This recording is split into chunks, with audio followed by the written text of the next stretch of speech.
गुरमीत चड्ढा साहब, जिन्हें 20 साल से ज्यादा का लंबा गहरा अनुभव है बाजार का, और पहले वो सिटी बैंक में लंबा समय बिता चुके हैं हेड ऑफ इन्वेस्टमेंट के तौर पर, और रिलायंस म्यूचुअल फंड में भी आप सेवाएं दे चुके हैं।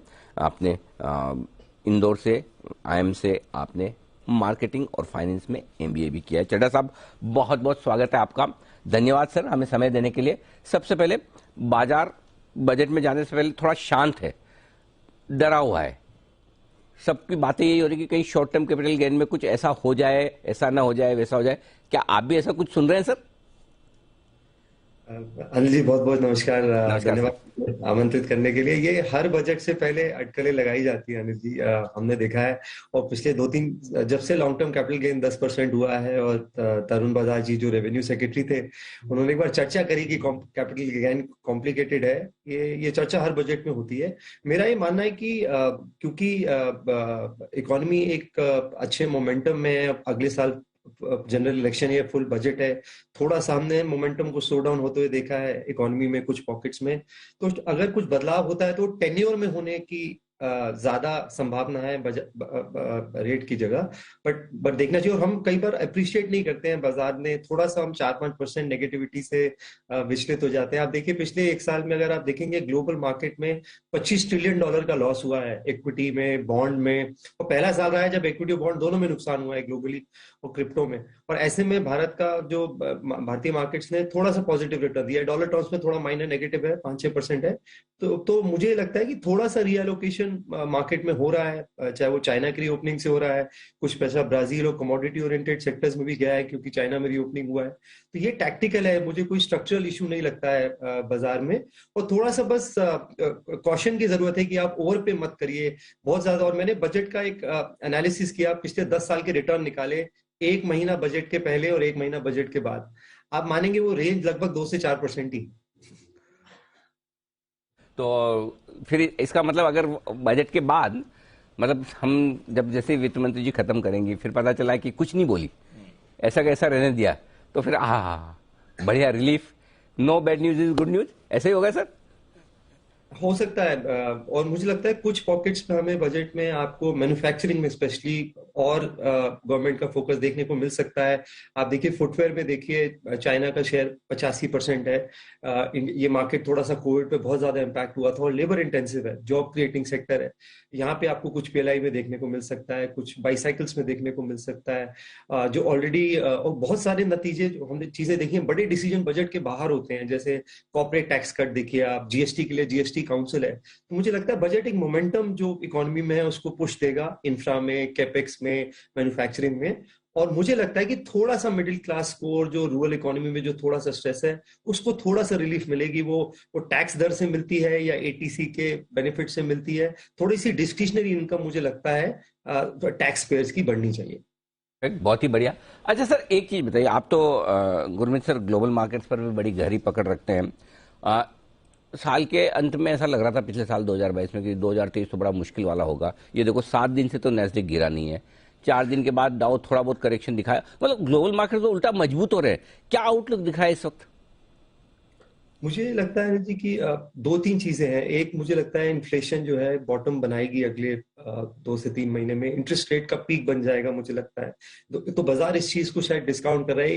एक थोड़ा सा जो बॉन्ड, अगर आप यूएस का 10 ईयर बॉन्ड देखें तो वो 4.2 से 3.5 आ गया है। मैंने यूजली देखा है जो बॉन्ड मार्केट यील्ड्स होती हैं, ये ज्यादा अच्छा इंडिकेटर होती है मार्केट का। ये इन्वर्ट हुआ था तो उसने रिसेशन भी पॉइंट आउट किया था 1 साल पहले, अगर आपको ध्यान हो। तो मुझे लगता है कि इंटरेस्ट रेट्स पीक होंगे। एक चीज पर हमें थोड़ा ध्यान रखनी है कि हम लिक्विडिटी जो है सिस्टम से विड्रॉ हो रही है, ये जो इजी लिक्विडिटी हमें 10 साल से देखी है वो कम होती जा रही है। तो उसका हमें सतर्क रहना। आप इंडिया में भी देखिए, बैंकिंग लिक्विडिटी 7 लाख करोड़ थी 2021 में, सरप्लस, अभी नेगेटिव है। वो कुछ आरबीआई इंटरवेंशन है, करंट अकाउंट डेफिसिट है। तो लिक्विडिटी बहुत इंपॉर्टेंट इंग्रेडिएंट होता है मार्केट का, जो मुझे लग रहा है विड्रॉल पे है। तो बहुत ज्यादा एक्सूबरेंस भी अच्छा नहीं है और बहुत ज्यादा पेसिमिज्म भी अच्छा नहीं है। थोड़ा सा आप बैलेंस्ड अप्रोच अगर रखेंगे तो मार्केट में रिटर्न्स है। फिक्स इनकम में यूएस में आज 4-4.5% मिलता है डॉलर टर्म्स में, हमारे यहाँ 7.5% मिलता है गवर्नमेंट बॉन्ड्स में। तो थोड़ा सा बैलेंस्ड अप्रोच रखेंगे और एक्सपेक्टेशंस थोड़ी सी रीजनेबल होगी और ओवर पे नहीं करेंगे तो अभी भी मार्केट में बहुत अच्छी अपॉर्चुनिटीज। चलिए, बहुत बढ़िया, अच्छी बात है कि मौके अभी भी बाजार में हैं। थोड़ा सा आपको ढूंढने की जरूरत है और उसी में आपकी मदद लेनी है। गुरमीत सर बताएं, निवेश के मौके कहाँ दिखते हैं आपको, कौन से सेक्टर थीम्स पसंद है इस वक्त आपको? तो मुझे अनिल जी, बैंक्स मुझे लगता है अगले 2 क्वार्टर और आपको तेजी दिखेगी। प्राइवेट सेक्टर बैंक्स अच्छा कर ही रहे हैं। एचडीएफसी के आपने नतीजे देखे।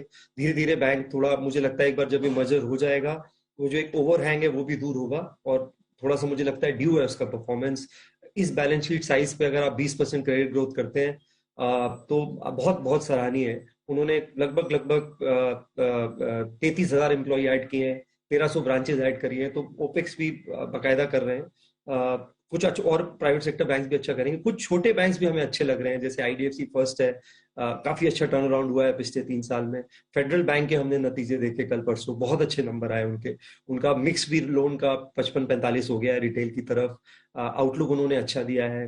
1.5-2 लाख करोड़ की बैलेंस शीट है, और वो फोकस कर रहे हैं पर्सनल लोन्स पे, क्रेडिट कार्ड्स पे, एसएमई पे। तो और ज्यादा एक्सपेंसिव नहीं है, 1.4 1.5 बुक वैल्यू पे। मुझे लगता है कुछ बीटन डाउन एनबीएफसी जो नहीं चली है इस रैली में, क्योंकि कॉस्ट ऑफ फंड्स को लेके एक थोड़ा सा उनके बारे में डाउट है। जैसे पूना वाला फिनकॉर्प अगर आप देखेंगे तो उनका क्रेडिट रेटिंग AAA हो गया है पिछले क्वार्टर में। तो कॉस्ट ऑफ फंड्स काफी तेजी से नीचे आया है, 7% के नीचे आ गया है, जिससे उनका जो नेट इंटरेस्ट मार्जिन है वो बढ़ेगा। ये एक ऐसी एनबीएफसी है जिसमें आपको थोड़ा थोड़ा बजाज फाइनेंस 2014 वाले जो होता था उसकी आपको झांकी दिखेगी। मिस्टर पूना वाला ने 50,000 करोड़ का लोन बुक का गाइडेंस दिया है 2025 का, मतलब 40-45% की ग्रोथ की गाइडेंस दे रहे हैं अच्छे निम्स के साथ, और काफी अच्छा डिजिटल इकोसिस्टम बना रहे हैं। हमें मैन्युफैक्चरिंग में, जैसे मैंने आपको बोला, कुछ अच्छी अपॉर्चुनिटीज दिखती हैं, टेक्सटाइल्स में, केमिकल्स में, फुटवेयर में। वहां पे हम थोड़ा सा फोकस कर रहे हैं। और थोड़ा सा मुझे लगता है जो टैक्टिकली अगर आप अगर थोड़ा सा कमोडिटी सेक्टर को देखेंगे, वहां कुछ अपॉर्चुनिटीज देखने को मिल रही है। हम एक कंपनी है जो हमने अभी ऐड करी है स्पेशलिटी स्टील सेक्टर में, जो कि एक टर्न अराउंड स्टोरी है। बजाज ग्रुप में उसमें 74% स्टेक कर लिया है, मुकुंद करके है। डेट रिडक्शन हुआ है करीबन करीबन 2,000 करोड़ से। सेल्स उनकी 3,500 करोड़ से 6,000 करोड़ जाएगी इस साल।